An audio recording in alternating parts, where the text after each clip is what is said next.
Assalamualaikum warahmatullahi wabarakatuh. Khabar murid-murid tahun 5.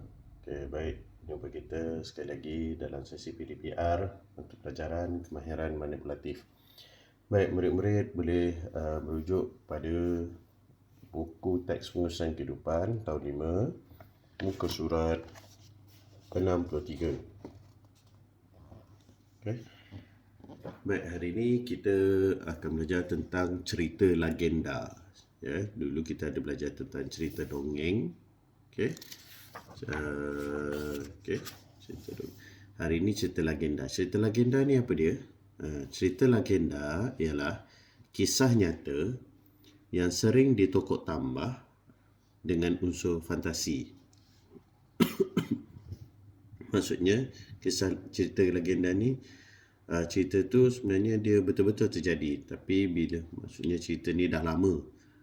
Okey, kemudian macam dulu dia tak ada video, tak ada apa, so jadi orang menceritakan.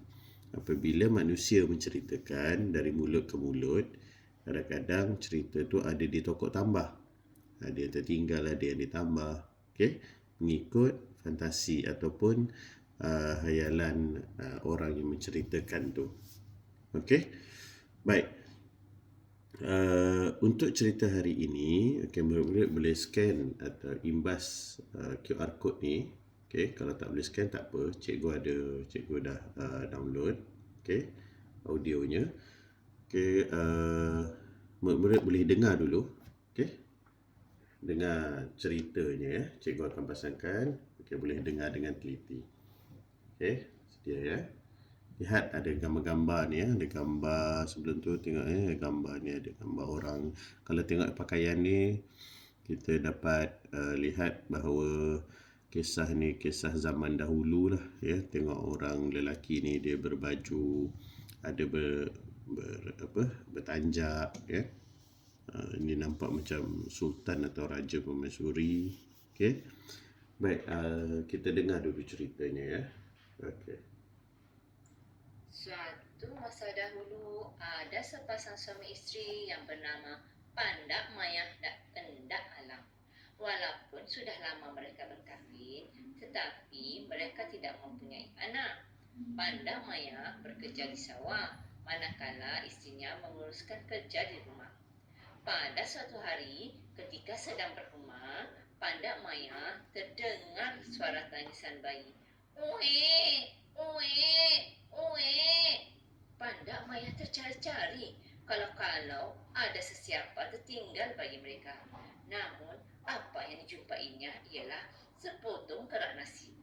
Lalu, Pandak Mayah membawanya pulang untuk diberikan kepada istrinya. Istrinya berkata, eloklah jika kita masukkan sedikit kerak nasi ini ke dalam nasi yang hendak ditanak untuk kita makan. Mungkin ada hikmah di sebaliknya. Tidak lama kemudian, istrinya hamil, lalu melahirkan anak perempuan yang diberi nama Mahsuri. Mahsuri membesar menjadi gadis yang sangat jelita. Kemudian, Mahsuri telah berkahwin dengan Wan Darus, adik kepada seorang pembesar. Suatu hari, suami Mahsuri telah diperintahkan menyertai peperangan untuk menentang Siam. Sepeninggalan suaminya, Wan Mahura, isteri kepada pembesar yang iri hati dengan kejelitaan Mahsuri, telah membuat fitnah mengatakan bahawa Mahsuri telah melakukan perkara yang tidak baik dengan seorang lelaki. Lalu, Mahsuri ditangkap. Tanpa memberi peluang kepada Mahsuri untuk membela dirinya, Mahsuri telah dijatuhkan hukuman mati. Sebelum mati, Mahsuri telah bersumpah, Ya Allah, ya Tuhanku, jika benar aku difitnah, sesungguhnya aku haramkan darahku mengalir ke bumi ini. Dan aku bersumpah bumi Langkawi menjadi padang jarak, padang terkukur selama 7 keturunan. Sekembalinya Wan Darus, dia merasa amat sedih apabila mengetahui tentang kematian istrinya.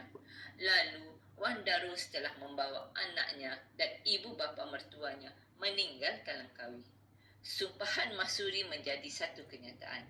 Bumi Langkawi menjadi seperti padang luas yang ditinggalkan, seperti padang jarak, padang terkukur. Okey, baik murid-murid. Okey, murid-murid dah dengar cerita tadi. Okey, jika nak dengar lagi, cikgu akan lampirkan dalam soft copy nanti murid boleh dengar berulang-ulang kali. Okey. Baik.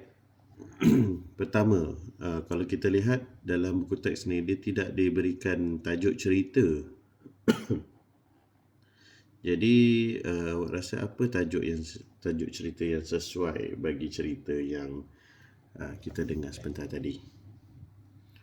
Okey, cara dengan cikgu kita boleh letakkan tajuknya adalah cikgu tulis di atas ni sumpahan atau sumpahan mahsuri. Mahsuri ni. Okey, kalau ikut dalam cerita ni, ni Mahsuri ni beliau anak kepada dua sepasang suami isteri. Mahsuri ni kalau ikut dalam cerita ni dia cantik, dia telah berkahwin. Kemudian apabila dia cantik ni ada orang iri hati atau dengki pada dia. Jadi dia telah difitnah. Dia telah difitnah dan ditangkap. Kemudian atas fitnah tu orang kampung semua percayalah. Dan dia telah dihukum bunuh. Jadi bila tu dia tak salah, bila maksudnya difitnah ni maksudnya dia tak salah. Tapi dia telah dihukum bunuh. Kemudian sebelum dia meninggal atau sebelum dia mati, dia telah bersumpah bahawa bumi atau tempat dia tu, apa nama tempat dia tadi? Apa nama tempat dia? Langkawi. Siapa pernah pergi Langkawi? Tahu tak Langkawi tu ada kat mana? Langkawi tu lokasinya berada di negeri Kedah. Dia pulau.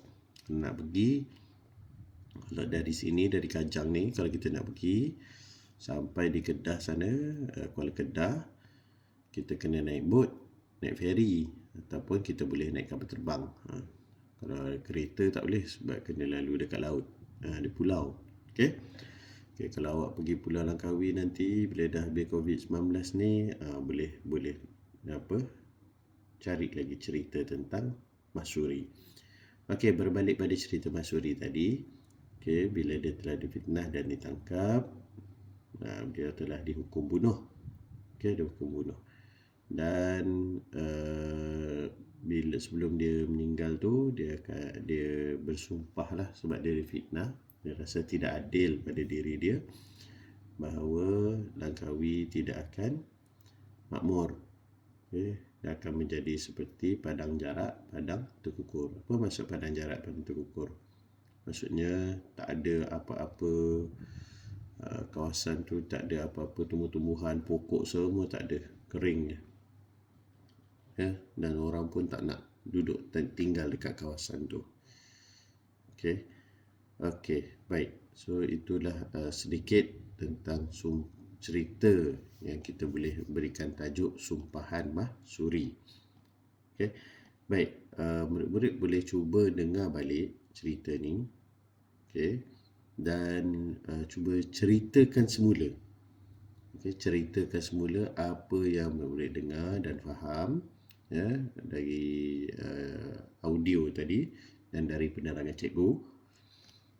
Kalau bagusnya, contoh Wafiuddin, Tazahat boleh record. Letak kamera telefon tu depan, record. Ceritakan semula. Ceritakan semula apa yang awak faham dengan cerita legenda ni. Dengan gaya yang sendiri. Tak apa, tak ada yang salah. Cubalah cerita balik. Berapa kali take pun tak apa. Nanti boleh dah siap video tu boleh PM ke cikgu. Itu ajaran ni, tak perlu tulis-tulis. Ya, kemahiran hari ini adalah kemahiran menceritakan. Cikgu yakin contohnya Wafiuddin kan suka bercerita.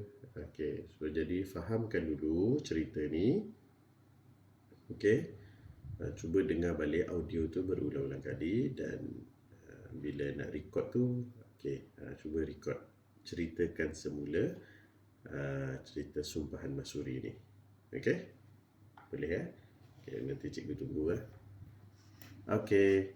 Terima kasih murid-murid. Cikgu rasa sampai sini saja kelas kita pada hari ini. InsyaAllah kita akan sambung lagi pada sesi PDPR bagi mata pelajaran yang lain. Okey, terima kasih. Assalamualaikum warahmatullahi wabarakatuh.